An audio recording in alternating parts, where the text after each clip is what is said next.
Today we will start with offences affecting the human body. सबसे first topic है हमारा culpable homicide.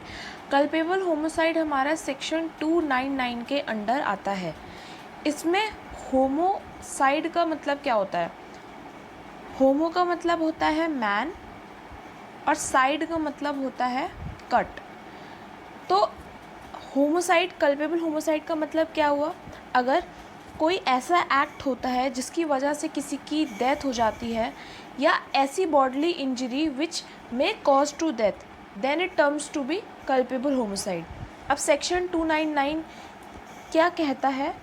Whosoever causes death by an act with the intention of causing death or with the intention of causing such bodily injury as it likely to cause death, or with the knowledge that he is likely by such act to cause death, commits the offense of culpable homicide।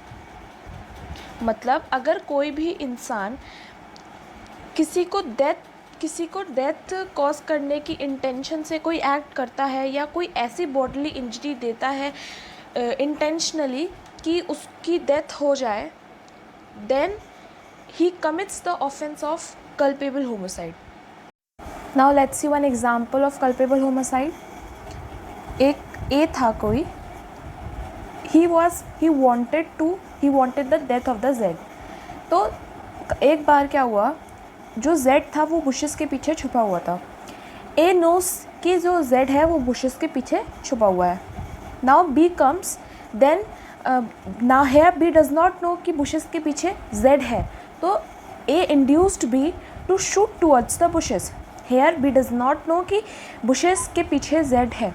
Now this causes the death of Z. Here B is not liable for the punishment, or he has not committed the offense of culpable homicide. Here A is punishable of the offense and he has committed the offense of culpable homicide. Next topic under offenses affecting human body is murder. Murder हमारा section 300 के under आता है। कोई भी offense हुआ उसको हम तब तक मर्डर नहीं बोल सकते जब तक वो हमारे कल्पेबल होमोसाइड की डेफिनेशन के अंडर फॉल ना करे।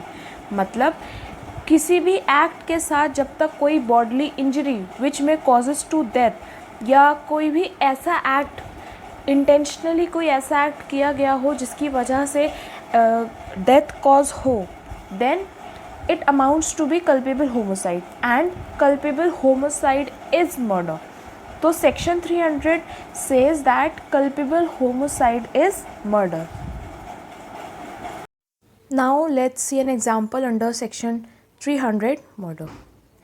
A knowing that Z is laboring under such a disease that a blow is likely to cause the death of Z, so A intentionally strikes him, which causes him bodily injury and also results in death. Here A is guilty of murder. Punishment for murder is given under section 302. तो punishment for murder is death या life imprisonment. Punishment for culpable homicide not amounting to murder, इसमें ये section 304 के under आता है and the punishment is imprisonment for life या life imprisonment और 10 years या fine।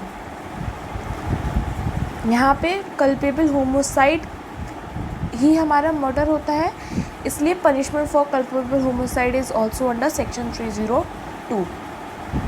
criminal attempt, जैसे कि आपने सुना होगा attempt to murder, attempt to commit culpable homicide, attempt to suicide, तो ये सारा हमारा क्रिमिनल अटेम्प्ट के अंदर आता है। Now see what is the definition of criminal attempt. It is an intentional preparatory action which fails in its object. मतलब अगर किसी ने कोई एक्ट किया है and he is not successful in its act, then it will term to be attempt. जैसे कि हमने एक एग्जाम्पल देखा था पहले कि ए knows that Z is laboring with a disease that with a blow only Z will cause to death. Here what happens, A has strike Z. A had strike the Z in order to the death of Z, but that does not occur here. Then also A is liable for the punishment under attempt to murder, section 307.